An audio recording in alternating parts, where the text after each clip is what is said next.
Halo Dev, dalam salah satu postingan kami di Instagram terkait pendidikan Buddhis, ada yang bertanya, apakah di Indonesia ada pusat pendidikan Buddhis yang dimana siswa atau mahasiswanya sebagai seorang pabajita? Nah, hari ini kita punya kesempatan untuk menjawab pertanyaan itu dari salah satu pusat pendidikan Buddhis yang sekarang sedang melakukan aktivitas pembelajaran. Yuk ikuti!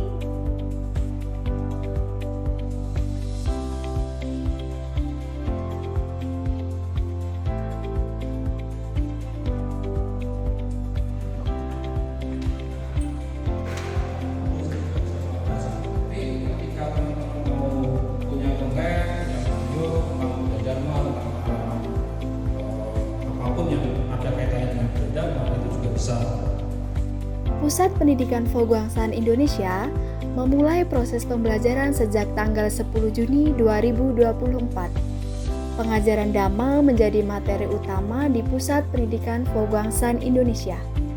Namun, para siswa juga mendapatkan pendidikan lain yang melibatkan 6 guru, di mana 2 guru berasal dari Malaysia dan 4 lainnya dari Indonesia.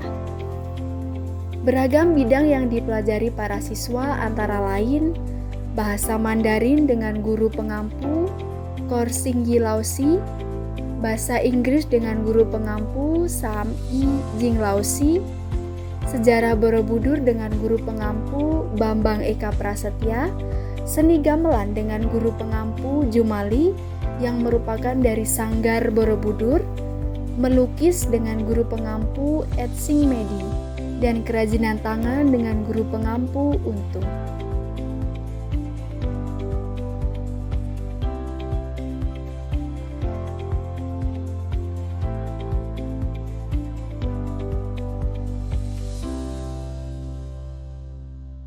Halo Dev, sekarang kita akan berbincang-bincang dengan salah satu siswa di Foguangsan Indonesia. Di sini sudah ada Samanera. Itu nama budaya Samanera? Ya, sebelumnya boleh diperkenalkan dulu namanya Samanera siapa? Perkenalkan, nama saya Samanera Nencen, asal dari Pekanbaru, Indonesia. Umurnya berapa Samanera? Umurnya 18 tahun. 18 tahun. Ya. Pendidikan terakhirnya apa? SMK. SMK. Kalau dari Samanera sendiri, apa yang membuat Samanera tertarik untuk belajar di pusat Foguangsan Indonesia ini? Dari saya sendiri, saya mau meningkatkan pembelajaran tentang Buddha Dharma di Foguangsan Indonesia. Sebagai seorang pabajita sekaligus mahasiswa di sini, apakah Samanera bisa menceritakan aktivitas sehari-hari selain mungkin ada kelas belajar gitu? Dari pagi, dari jam 6 itu ada kebaktian pagi. Terus dari kebaktian pagi selesai, kita lanjut makan pagi.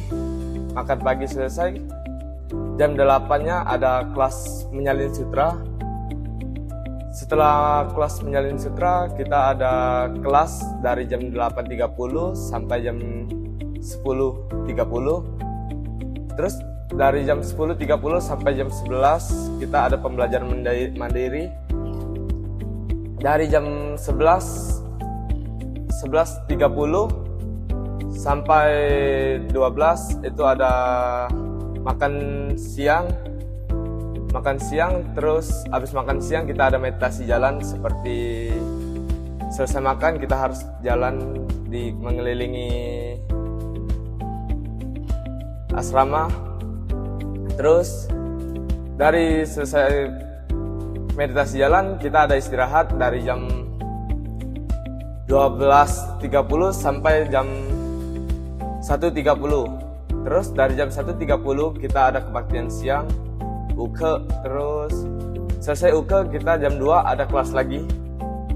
Kelas sampai jam 3.50. Jam 4-nya kita mulai kerja bakti dari jam 4 sampai jam 5. Jam 5 kita mandi, terus selesai mandi baru lanjut makan. Selesai makan kita kelas lagi. Sudah kelas jam 9 baru kebaktian malam. Setelah kebaktian malam selesai, habis tidur. Oke, baik. Ternyata aktivitasnya cukup banyak ya Samanera. Terus itu bagaimana caranya Samanera membagi waktu untuk kegiatan sehari-hari dan juga sebagai seorang pabajita? Kalau untuk sekarang sih lebih fokus ke belajar, dan kalau kehidupan sehari-hari seperti di vihara-vihara sebelumnya itu biasanya pas ada istirahat siang gitu baru bisa kita laksanakan. Kalau dari Samanera sendiri, pengalaman yang paling berkesan selama belajar di Foguangsan Indonesia ini apa? Hari itu pernah pergi ke desa dan melihat anak-anak bermain alat instrumen Dharma. Oke. Anak kecil yang berusia 5 tahun. 5 sampai 7 tahun. Oke. Ada yang lainnya? Yang lain pergi ke Candi Borobudur. Pergi ke Candi Borobudur itu kita di sana melakukan denvo, sembahyang seperti pembacaan sutra hati, terus ada pradaksina, terus ada yang menceritakan tentang Borobudur, reliefnya. Oke, baik. Nanti setelah selesai dari pendidikan di sini, kira-kira Samanera ada tujuan selanjutnya atau ada rencana khusus terkait mengenai pendidikannya, atau sebagai seorang pabajita selanjutnya mau bagaimana setelah selesai dari pendidikan di sini? Setelah selesai pendidikan dari sini, Pusat Pendidikan Foguangsan Indonesia, saya akan melanjutkan kuliah di Pekanbaru. Terus sekali pagi kuliah biasa, terus malamnya kuliah tentang agama Buddha di STAB Jinarak Semartungga. Oh, di Semartungga. Ya. Oke. Itu kelas online. Ya, saya kira itu yang bisa saya tanyakan. Terima kasih Samanera. Oke. Halo Dev, sekarang kita sedang bersama siswi dari Foguangsan. Sebelumnya mohon diperkenalan dulu adik. Halo, nama saya Tata. Asalnya dari mana? Saya asal dari Magelang, tapi lahirnya di Bogor.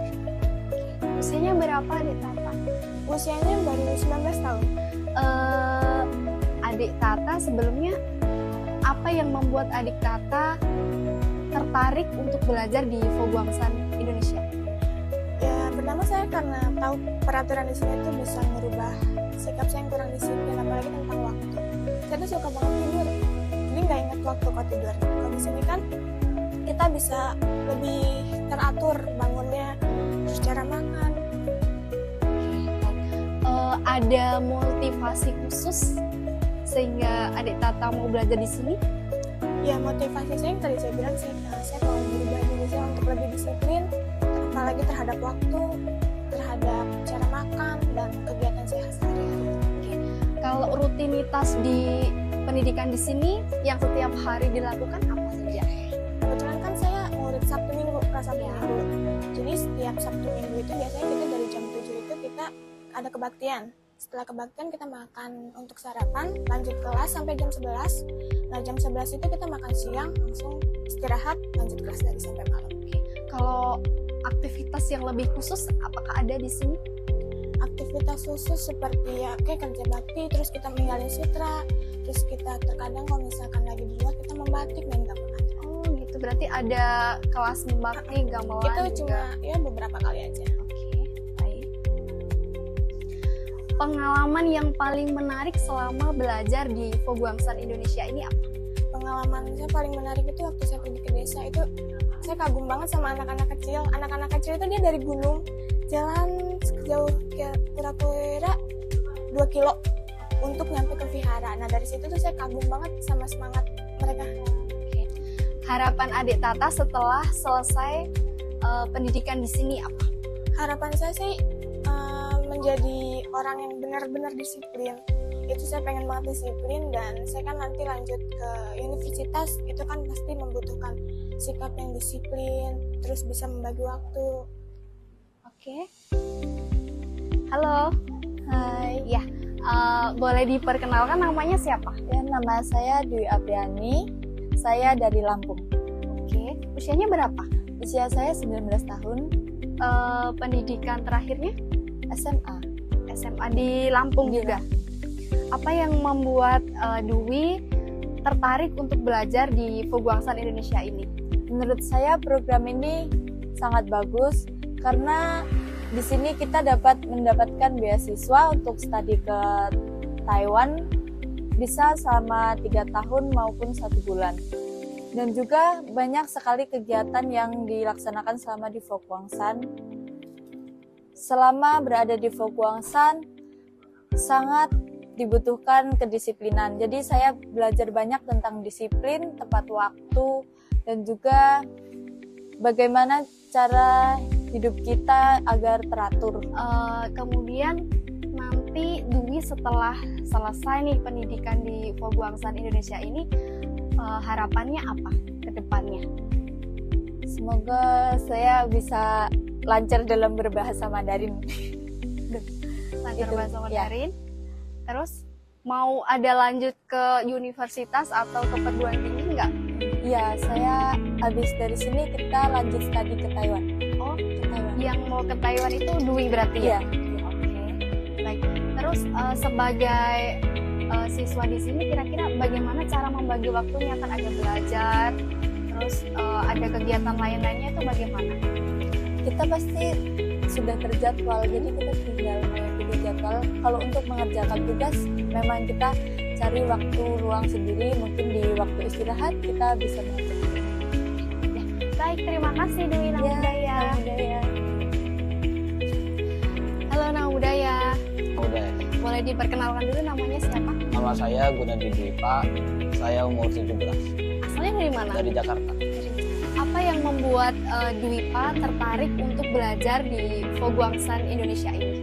Awalnya saya ditawarin dari wihara saya, terus saya coba masuk sekalian pengen lihat aktivitas di sini. Oke. Ada motivasi khusus selama mau Kalau- masuk ke sini? Kalau motivasi sih saya juga pengen ngelatih diri buat bisa lebih jadi baik lah. Kalau dari orang tua sendiri bagaimana? Memang mendorong untuk Ya, Dwipa setuju. sekolah di sini. Kesan selama belajar di Foguangsan ini apa? Kesannya sih saya senang karena bisa di sini juga ada kegiatan-kegiatan di luar, jadi saya bisa lihat kehidupan di luar sini. Dari kegiatan-kegiatan di luar itu berarti memiliki kesan yang mendalam gitu. Selain itu, fasilitas apa saja yang didapatkan selama belajar di sini? Fasilitas pertama ketika saya ke sini itu tidak membutuhkan biaya, jadi sudah diantar. Setelah sampai di sini sudah disediakan baju, celana dan juga sepatu. Terus disediakan jam tangan untuk biar bisa ingat waktu. Terus makan, tempat tidur, buku tulis. Oke, berarti semua pembelajaran yang di sini itu dilakukan secara maksudnya gratis gitu ya? Ya, kan? Tidak dipungut biaya sama sekali begitu. Terus itu berdampak nggak dengan semua pembelajaran yang sudah dilakukan? Ya, jadi ketika kita belajar kita tidak perlu memikirkan hal-hal lain. Oke, jadi hanya Fokus fokus belajar. belajar gitu ya? Oke. Pengalaman yang menarik selama belajar di Foguangsan Indonesia ini? Pengalaman yang menariknya ketika ke wihara di desa, ada anak-anak yang masih kecil bermain faci. Dan juga ada beberapa anak-anak yang pergi ke wihara, dia jalan 2 kilo. Oh gitu, oke baik. Setelah lulus dari Voguangsan Indonesia ini, kira-kira tujuan kedepannya atau target kedepannya Dwi Pa mau apa? Saya sih pengen lanjut kuliah di Jakarta. Di Jakarta. Selain itu, apa namanya, ada kesan atau pesan gitu untuk Voguangsan ini yang selama ini sudah membantu kamu belajar? Semoga aja sih Voguangsan bisa terus ada di Indonesia, soalnya sangat membantu untuk menyebarkan Buddha Dharma dan juga melatih diri. Oke, baik, terima kasih Nama Budaya.